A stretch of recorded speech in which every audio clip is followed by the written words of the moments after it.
In the name of the Father, and the Son, and the Holy Spirit. Amen. Good morning, everyone. Good morning. Are any of you aware of the process involved in how you received your name? In other words, how did your parents arrive at the name that they gave you? Was there any controversy about it? Or was it a clear-cut formula and decision? For those of you who are parents, was there any sort of, dissonance in the naming of your child or your children? Well, not surprisingly, in our little Christy household, our dear, sweet presbytera, Mary, and I had drama, of course, and over our first child being named. I've told some of you this story.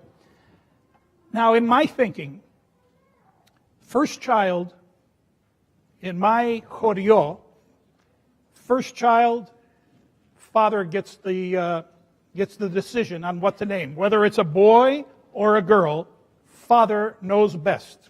He gets the first choice. So, I just figured that's the formula. Well, presbytera had a separate opinion. He said, yes, it's true that if it's a boy, you get first choice. But if it's a girl, it's named after my mother. I said, where did you get that pathetic and, notion? Where did that come from? That's her choreo, apparently. Exactly. So, we had no small dispute. We both dug in our heels a little bit. And so, next thing you know, this is our first assignment, the Chicago parish that we were in, they start getting involved. Half the parish was coming to me and saying, Father, you're not going to let her get away with that, are you? The other half was telling presbytera, you go, girl, you stick up for your rights and this thing. So it was getting crazy. And finally, I just acquiesced, and I told presbytera, all right, you win. We'll name her after your mother, Stella. Now, I think she saw that sense of emptiness on my part, and maybe it touched her heart. Although she doesn't remember saying this, she said, okay, whatever you think. That was good. So, we fast forward to August 31st, 2 in the morning, at the hospital in Chicago. And I was thinking, Lord, if it's a boy, there's no controversy, there's no problem. If it's a girl, what am I going to do? Is it Denise after my mother, Dionysia, or is it Stella after her mother, Stamatina? So Denise and Stella, and I was going up and down the halls. Oh my goodness, what am I going to do? And so presbytera in the meantime was telling her doctor, anesthesiologist, her nursing, the staff, he's going to name her Stella. Out emerges our little girl, and they all look at me. What's the name? And so I put Denise and Stella together, and I said, Daniela. And they looked at me like I was from another planet or something. What's that? What are you talking about?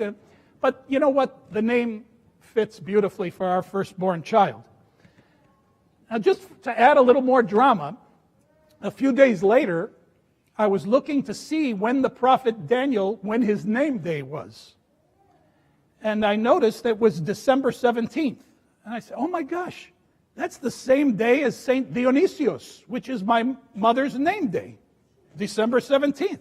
Now, in my naivete, I thought by going to presbytera and telling her this, guess what? That's my mother's name day. I thought she was going to be excited. No. She said, you knew that. You planned this from the beginning. I swear I didn't know it. She, oh, yeah, after all those years in the seminary, you didn't know it. Oh, my gosh. So, anyway, the reason I'm bringing this up, this whole mess up to you today, is because today's gospel lesson, we heard of a rather peculiar, strange set of circumstances involved in the naming of St. John the Baptist, whose nativity we celebrate today. St. John the Baptist was born on this day. According to custom, On the 8th day, the child was to be officially named. A custom, by the way, we Orthodox still keep to this day, a little ceremonial rite, the naming of your child. For those of you who ask for it, we do this little ceremony. Anyway, when St. John was 8 days old, the villagers and the kinsmen gathered around St. John's parents, Zacharias and Elizabeth, to hear them officially name their child. They were expecting Zacharias, which was according to custom, after the father. A very good custom, I might add. Well, apparently Elizabeth came from the same Korio that Presbytera did, because she had a different thought and a separate thought as well. And she said, hold on, not so fast. His name shall be called John. Everyone around her marveled and said, none of your kinsmen is named John. What are you saying? Why are you saying this? And so they looked to the head of the house, Zacharias, who, by the way, was made mute and unable to speak by the archangel who rebuked Zacharias during this whole 9-month process, because he couldn't believe this whole thing was taking place in the first place. So Zacharias asked for a writing tablet, and you will see that in the icon. If you look carefully, there's Zacharias writing on this tablet, and he wrote, his name is John, according and agreeing with his wife. Smart move. By the way, his ability to speak came back immediately as he wrote, his name is John. And if you're interested, the rest of the story is in Luke chapter 1. It's a very interesting story. Anyway, my friends, for the remainder of this particular homily, allow me to offer a few reflections for your consideration on the subject of our names, and especially our baptismal names, and why they are important. First of all, it is a pleasant thing and an honorable thing for any parent or grandparent or grandparent to have a child named after them, to have this ancestral connection. It's a beautiful thing, a nice traditional thing. But let me remind you of the words of Christ to his true followers. He who loves father or mother more than me is not worthy of me. And he who loves son or daughter more than me, uk estimu axios, is not worthy of me. Our baptismal names, my friends, are important to Christ. They are dear to him. We say them right before we receive Holy Communion. Before that sacred little moment, that intimate little moment between the priest and his parishioner of receiving the body and blood of Christ.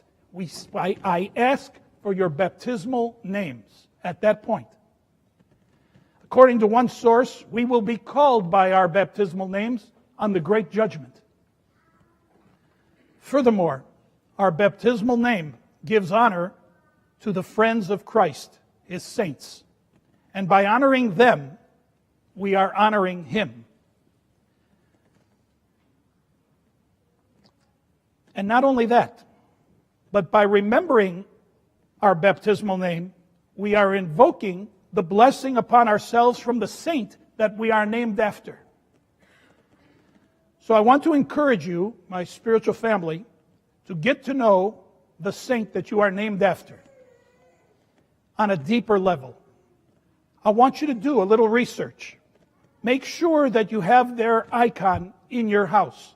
Make sure that you learn the hymn that is associated with your saint. Learn it. Study it. Every saint has a hymn. And of course, ask your saint to pray with you and for you. Remember, St. James the Adelphotheos said, "The fervent prayer of a righteous man availeth much." And when we call on the saints, they are our fervent intercessors. It's almost as if God can't help but answering their prayer, because they pray so fervently. Sometimes we're not all there. Sometimes we get distracted and drift. But the saints, fervent intercessors, do this and see if they don't manifest themselves in your day-to-day lives every now and then at untold hours. I think you'll be amazed. Here's another aspect of our names that I think those names matter. This time it's in the area of our Orthodox communities. I like how we embrace and engage one another by our first names. There's something personal, there's something endearing, there's something familial about it.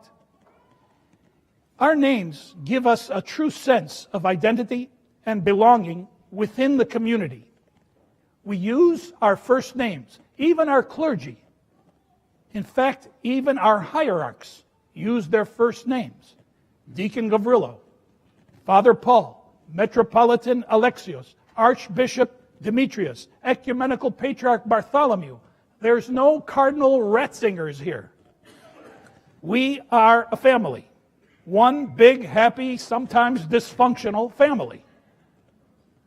Even when there's a disagreement within the community, there's a family feel to it. At least there should be.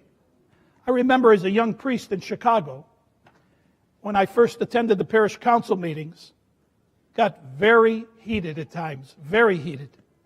And yet, the men who were there on the council, and it was all men at the time, never resorted to disrespectful name-calling. Again, when they argued, first names were used. Oh, come on, Costa, someone would say. We've always ordered feta for my Uncle Foti. Wholesale. Or, for the ladies, Despina, we only use Yaya Tula's recipe for the crema. Now, what are you thinking? I don't know. The fact that they use each other's first name in the argument made a very warm, impressionable feeling on me, where even in turmoil, there was a sense of belonging, a sense of family. That's all I've ever wanted from a community, a place to feel safe and included and respected. Well, let me conclude, my friends, by saying this. One of the authors from the book of Proverbs wrote, "A good name is to be valued even more than great wealth." And so, there's something. Live up to the traits and the character and dignity of your name. May God bless us all. Amen.